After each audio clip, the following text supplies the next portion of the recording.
Welcome to episode number 125 of Back in the Closet with the Two Crazy Cat Ladies.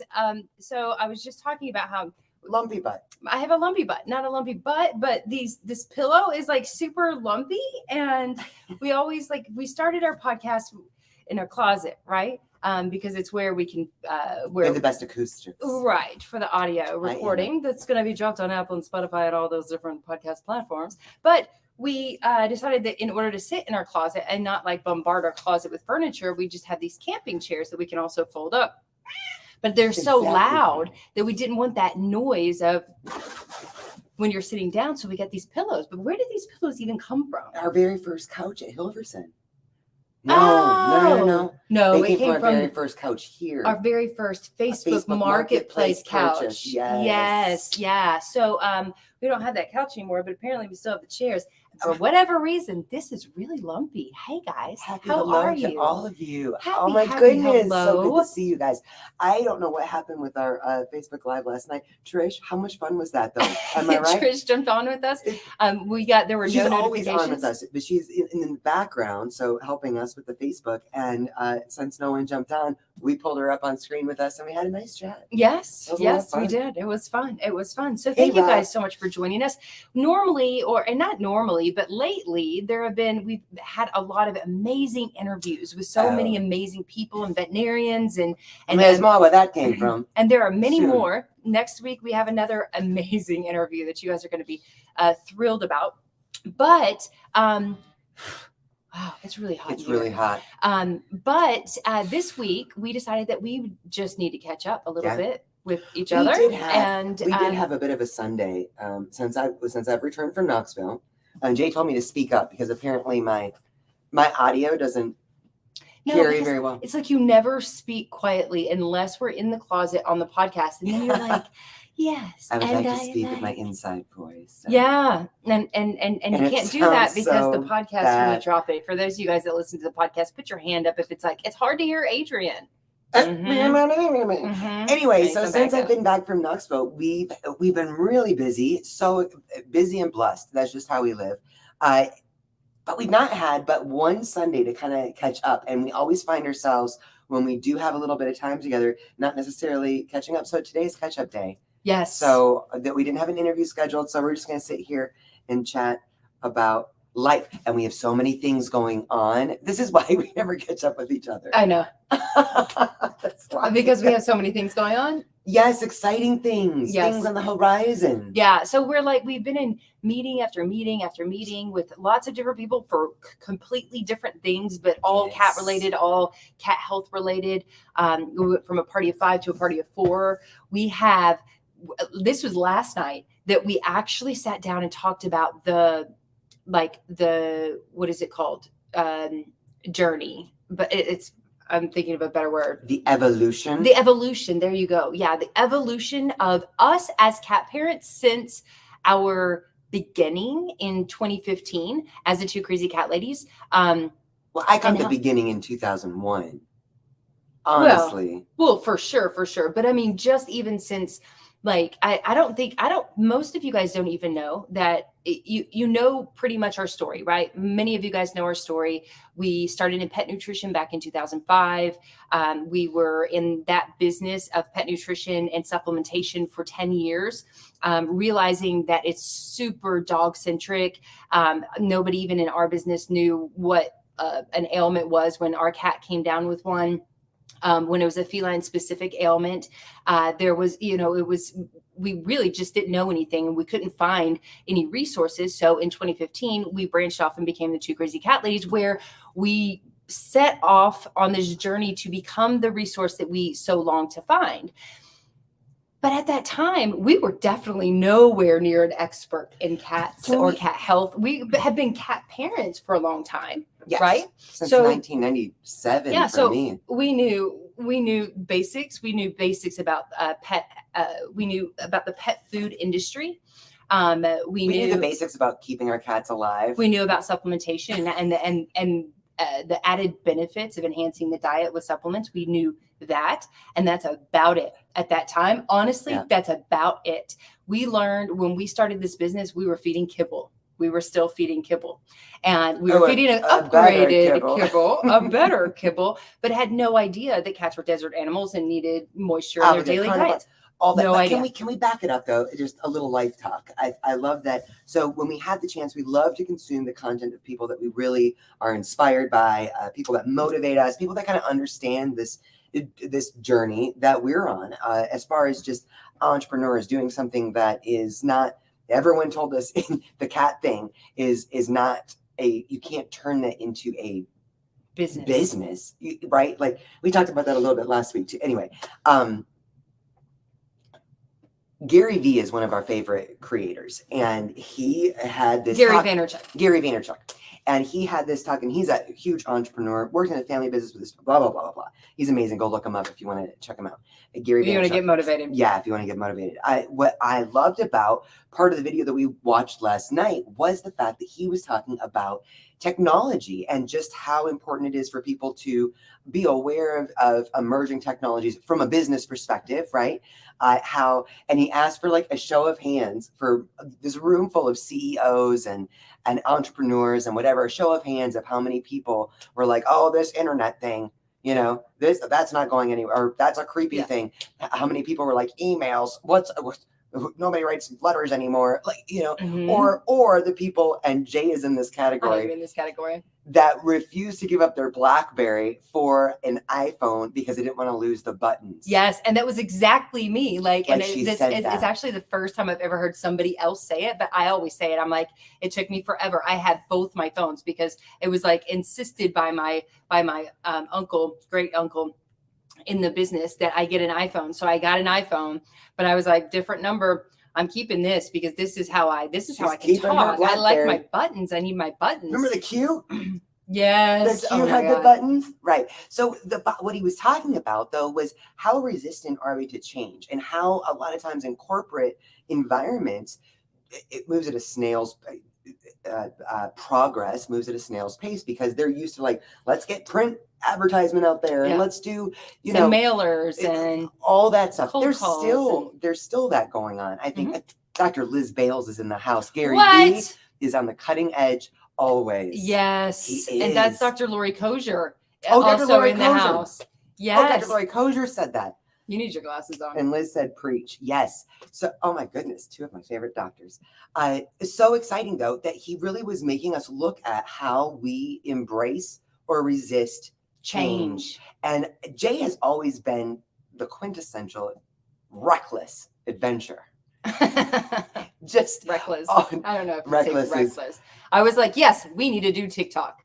She's always... That's not really reckless, but I mean, speaking of TikTok, just even, and my parents are terrified of using their phone for anything but answering a phone call and sending a text message. And before, that was actually really difficult because somebody was going to be tracking them and finding out what. I'm like, what do you do that would anybody would even care about? They're like, well, but I don't want anybody tracking me, right? Like her parents, when she was just last week, when she was in Knoxville, she said her mom was like, I don't think I want you using TikTok in our house because they could, track us or something. It's like the resistance to change, right? And everybody was like that with the internet when the internet first started. And my parents were, I remember hearing like, everything's going to come crashing down. It's like the beginning of the end of, the revelate or whatever they call it.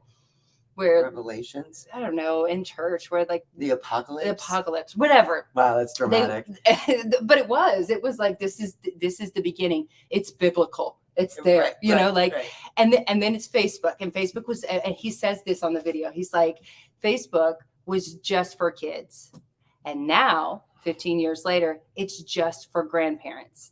Right. And it's like, that's how fast things move and change. And I love that he actually pointed out the fact that we live in a culture of no. We all love no. It's like, oh, something new. No, we're not. And I am a no girl. I am so the no girl. I don't even want to get a car that has like the screen on it because there's too many buttons, right? Like it was a big stretch for me when we got our 2012 Juke that has a push start. Every time I'm like, put my keys back, I'll always try to start the car. Like I am old school, and I know that I have a hard time embracing change. Jay has always been a yes girl in so many ways. And I think that's why when we talked about Rapture, yes, Dr. Kozier, rapture. That's the word I was looking rapture. for. Yeah. And if it's come, and I had all MySpace, screwed. Laura Lee said, yeah, MySpace was, oh my God, I still miss MySpace. That was so much fun. That was a lot of fun. Switching over to Facebook was like, oh, we're going to a boring That platform may have now. been the beginning of your entrepreneurial ignition, because people would contact. She made this amazing MySpace People page, would offer to pay. and they were like, I can pay you to make my page have I would all do it the for free because I was awesome so background and enamored with it. I loved making MySpace pages. It was so much fun. You were so good at it. It was so much fun. Anyway, it got us thinking about just not just how, yes, we do try to embrace the new technologies that allow us to share a larger community when it comes to our cats. And then I started thinking about how much I've resisted change when it comes to our cats. And I'll say this, that like for me, the veterinarian was the end all be all, always, only, that's it, thank you. Even when we started in pet nutrition and we're starting to understand so much more about a bigger world, right? I was still like, okay, I'm sure that's needed. Like, blah, blah, blah. I had a friend who was a vet tech, and I felt like I had the in on the information, like it was always going to be. And I think now to how our cats are some of our best teachers. We went through some really painful, I call them mistakes. Bless our babies for being our best teachers.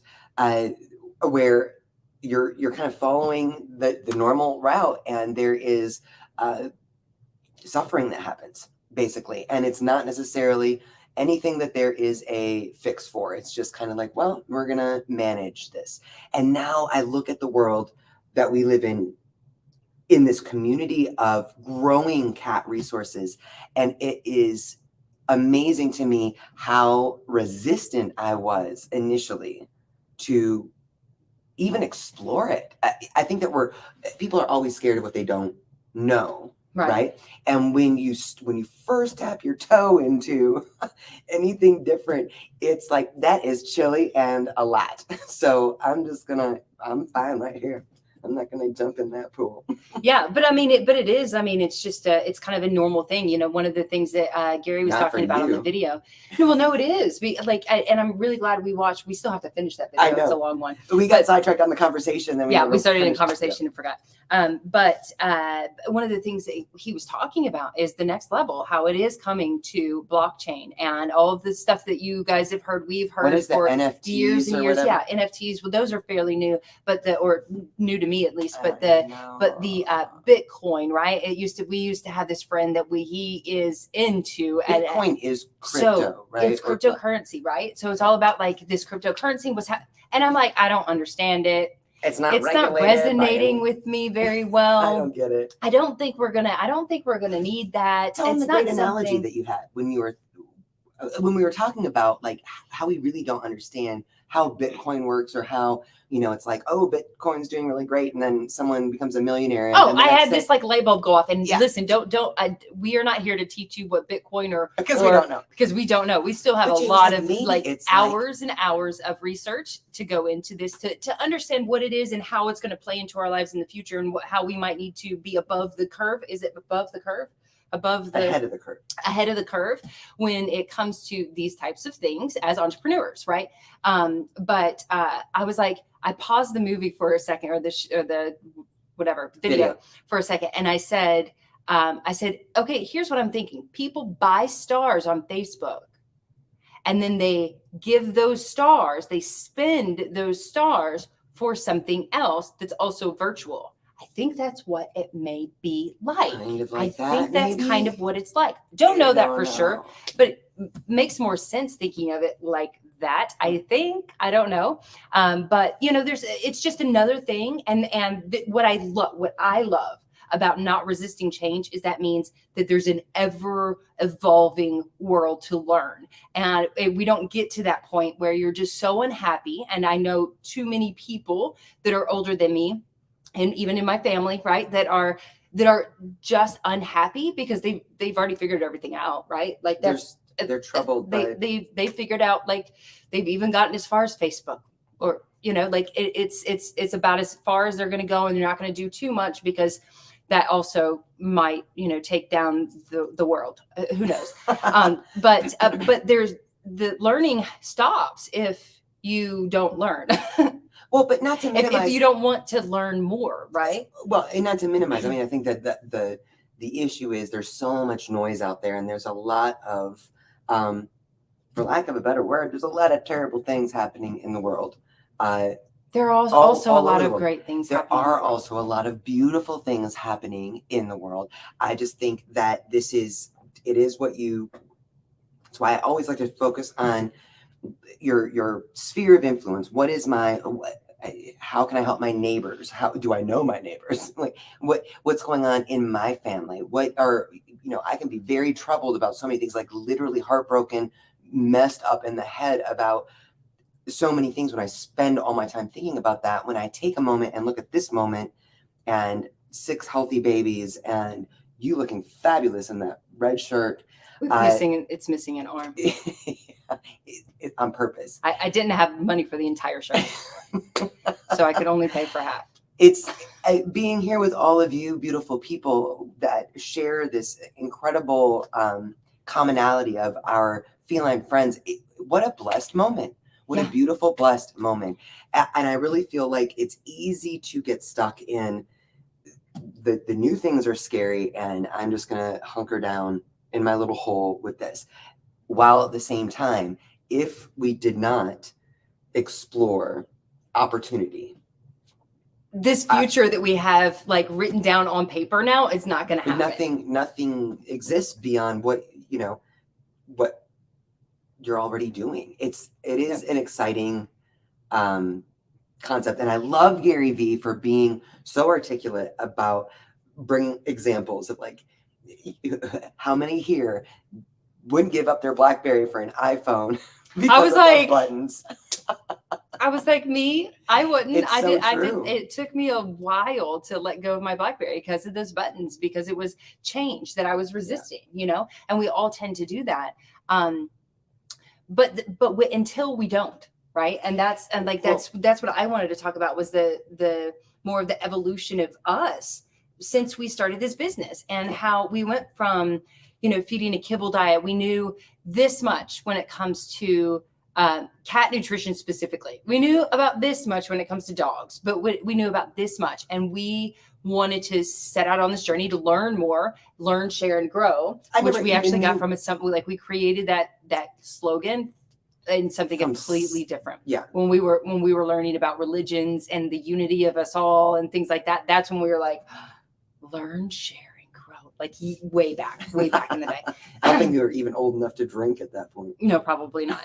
No, probably not. It was a long time ago. Yeah. But even a long time ago, you were able to drink, so I wouldn't have been able to. Oh, drink. very funny. But we, we didn't know. We didn't know that cats were desert animals, that they needed the moisture from their food. We didn't know that and so of course we make the transition over to a wet food, and then it took us, as many of you guys already know, it took us a long time to make the change into raw food. And Adrian was resisting change at that point in big ways. I had opened up my eyes and done enough research and listened to enough people that I truly know and respect, and then seen so many stories that I was ready to go full fledged, full whatever ahead.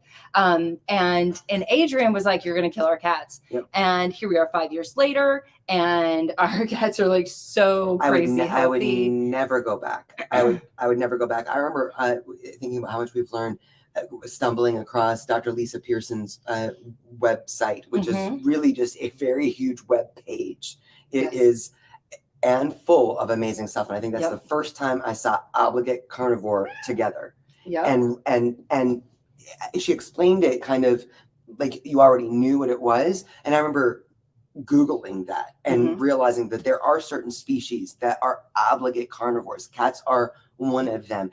Dr. Karen Becker does such a good job about being like, would you feed a steak to a worm? No, that's not their diet. Why would you ever, or the birds, like the birds of prey. What is their biological species diet. Appropriate diet? Yeah. And how I never even thought about that for our cats. Never once thought about that.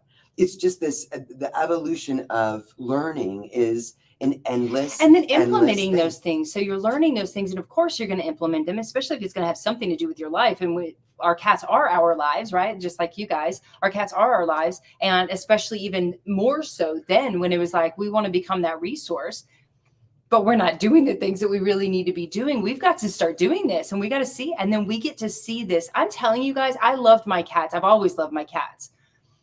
I love my cats so much more now, 7 years later, than I did in 2015.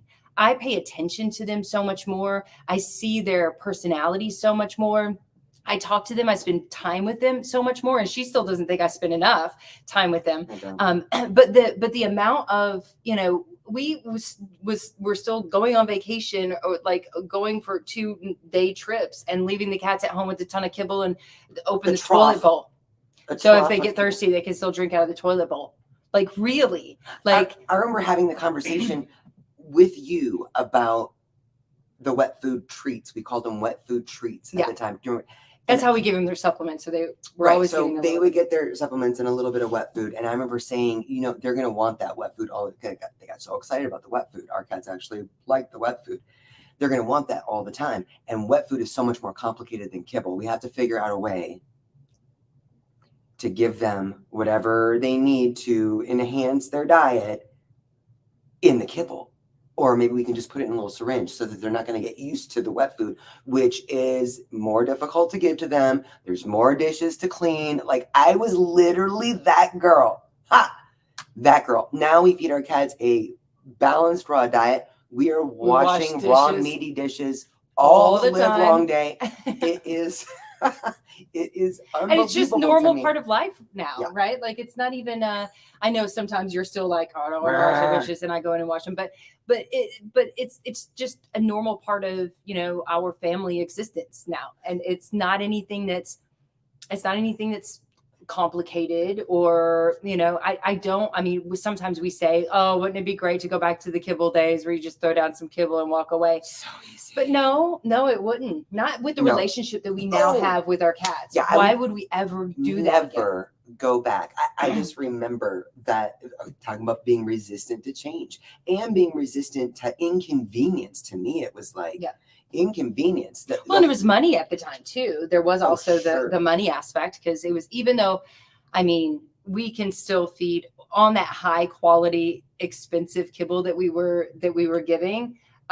We can still feed a good balanced raw diet. Yes. Maybe not as good as they have now, but we could feed a good balanced raw diet to them with the same amount of money as we were spending on that high kibble. Because we thought we were doing the better thing and we were digging deep in the pocket to make that happen. We realized, wow, we could do so much better and be making and not be spending that much. I want to hold on. This comment from Rob said, so cheddar cheese and bacon aren't part of a cat's natural diet.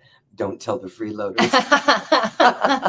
Hey, bacon was a little treat. I will say bacon was one of the, and not that we promote feeding your cats bacon, but bacon was when Jake Perry was interviewed, the guy that owned the oldest cat in the world, the two oldest cats in the world lived to be 38 and 34.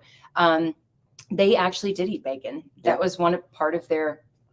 And cheese is like a little food topper from time to time. Yeah, that's all pretty good. Laura Lee said there for a while, I think it went away, but something about the cats only got wet food on their birthdays as a treat.